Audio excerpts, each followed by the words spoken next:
비트코인 사이클의 최고점이 예정되어 있던 10월이었습니다. 업토버라 부르며 모두가 환희에 차 있었습니다. 하지만 10월 10일 미국과 중국의 2차 관세 전쟁이 시작될 조짐이 보였습니다. 이에 비트코인과 알트코인들은 미친 듯한 폭락을 보였습니다. 하지만 진짜 이유는 트럼프와 시진핑이 아니었습니다. 그 범인은 바로 MSCI, 미국의 모건 스탠리 캐피탈과 바로 마이클 세일러의 스트래티지였습니다. 이 리스크는 1월까지 계속해서 비트코인 폭락장을 이끌 수 있습니다. 자세한 내용을 파악해 보겠습니다.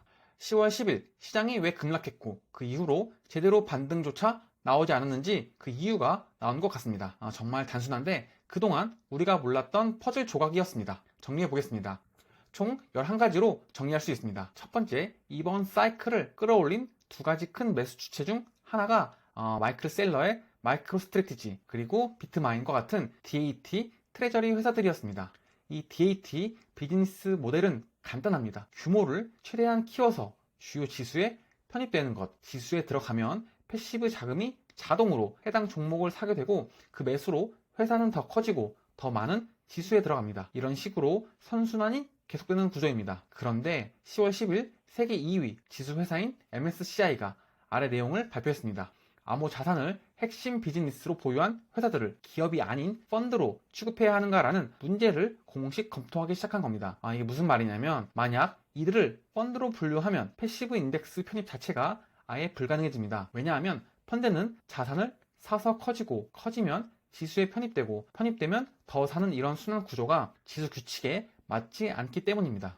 MSCI의 최종 결정은 2026년 1월 15일에 발표될 예정인데 만약 펀드로 분류된다면 이 마이크로 스트래티지와 같은 회사는 모든 지수에서 자동 제외됩니다. 이렇게 되면 연기금, 일반 펀드, 패시브 ETF 등 지수를 따라가는 모든 기관이 이 MSTR을 강제 매도하게 됩니다. 앞으로도 절대 지수에 못 들어가게 되고 사실상 DAT가 존재하는 큰 이유 중 하나가 사라지는 셈이죠. 이번 사이클에서 DAT들이 주요 매수 세력이었다는 점을 생각하면 스마트 머니들은 10월 10일 발표 직후 이 리스크를 바로 이해했고 그에 따라 포지션을 조정한 것으로 보입니다. 그러니까 10월 10일 급락은 우연이 아니라 시장 구조 전체에 대한 큰 위험 신호를 스마트 머니가 먼저 본 것이었다는 얘기입니다. 시장은 아마 12월 말까지 추가 조정을 받을 가능성이 있고 만약 1월 발표가 부정적이라면 지수 제외에 대비해 대규모 덤프가 나올 수 있습니다. 반대로 긍정적 결정이 나오면 그 순간 다시 강한 불마켓으로 돌아설 수 있습니다. 이에 대해 마이클 세일러는 다음과 같은 트윗으로 응답을 했습니다.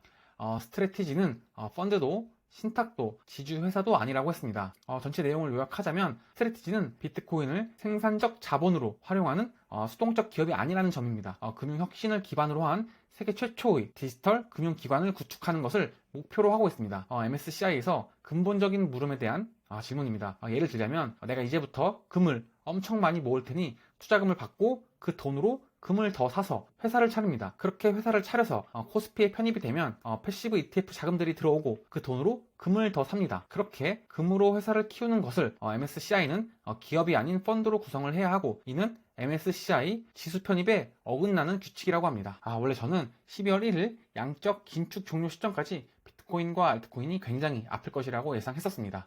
과거 69K에서 모두가 환희에 차 있을 무렵이 있었습니다. 당시 FOMC 제롬 파월 의장은 테이퍼링이라는 것을 발표했었습니다. 테이퍼링이란 돈 푸는 속도를 줄이는 것입니다. 당시 시장에서는 어쨌거나 돈을 계속 푸는 것이니 불장은 끝나지 않았다라는 분위기가 굉장히 강했습니다. 그리고 그 거품이 꺼지는데 굉장히 오랜 시간이 걸렸습니다. 차트 분석, 거래들의 움직임, 기업들의 움직임 모두 중요합니다. 하지만 결국 그 중심에는 미국의 연준이 있습니다. 달러를 기반으로 글로벌 유동성을 움직이는 주체는 바로 연준입니다. 그리고 코인은 그의 영향을 가장 많이 받는 레버리지 상품입니다. 그래서 저는 미국과 연준의 움직임을 가장 주의 깊게 트레이스하고 있습니다. 역시나 12월 10일 FOMC에서 금리를 인하할 것이라는 확률이 다시금 69%까지 올라왔습니다. 예상했던 바입니다만 이 정도로 시장을 아프게 할 줄은 저도 예상을 하지 못했습니다. 셧다운 이후 유동성이 메마르면서 가격이 횡보 하락하며 시간을 끌 것으로 생각했습니다. 하지만 연준 이사들의 매파적인 발언과 재무부, TGA 자금 등이 천천히 움직이며 하락폭이 어마어마했습니다. 지금은 스트래티지의 비트코인까지 위협을 받고 있습니다.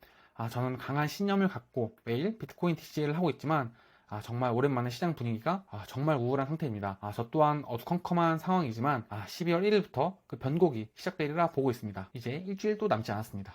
현재 코인 시장의 공포 탐욕 지수는 11입니다. 과거 루나, FTX 사태와 버금가는 수준의 공포 단계입니다. 알트코인은 오랫동안 아팠지만 그래도 비트코인은 견고했기에 시장의 분위기는 계속 유지됐습니다. 하지만 앞서 살펴본 내용과 같이 현재 비트코인마저 위협을 받으며 시장의 공포 탐욕 지수가 최악으로 치닫고 있습니다. 현재 비트코인의 실현 손실은 과거 FTX 사태와 맞먹는 수준까지 올라가고 있습니다. 개인적으로 마이클 셀러의 스트래티지는 무너지지 않았으면 좋겠다는 마음입니다. 12월 1일 분기점으로 보고 있는데 다시금 1월 15일 새로운 리스크가 생긴 상황입니다. 미국 기관들의 싸움이 계속해서 이어지고 있습니다. JP 모건에서는 기다렸다는 듯이 스트래티지가 주요 지수에서 제외될 위험한 존재라고 열심히 홍보하고 있습니다. 세일러가 눈에 가시인 듯 합니다. 불과 3주 전까지만 해도 코인이 미래다, 불장이 눈앞이다 라고 외치던 짐 크레이머는 비트코인을 당장 빠져나가야 한다고 경고하고 있습니다. 비트코인에 대해 모든 게 괜찮지 않다고 말하며 사람들에게 경고하고 있습니다. 이 사람은 유튜브의 그 전인군인 것 같은 분입니다. 제가 알기론 이 짐 크레이머 인버스 ETF도 있는 걸로 알고 있습니다. 이 사람이 올라간다고 하면 거짓말처럼 내려가고 내려간다고 하면 거짓말처럼 올라가기 때문에 실제로 크레머 인버스 ETF도 있는 걸로 알고 있습니다. 모건 스탠리와 마이클 셀러의 싸움은 1월까지 그 리스크가 지속될 것으로 보입니다. 다만 미국 관세 전쟁에서도 보았듯이 싸움이 불붙을 때는 시장이 미친듯이 폭락합니다. 하지만 그 우려 속에 리스크가 사라질 때는 언제 그런 일이 있었냐는 듯이 지나가곤 합니다.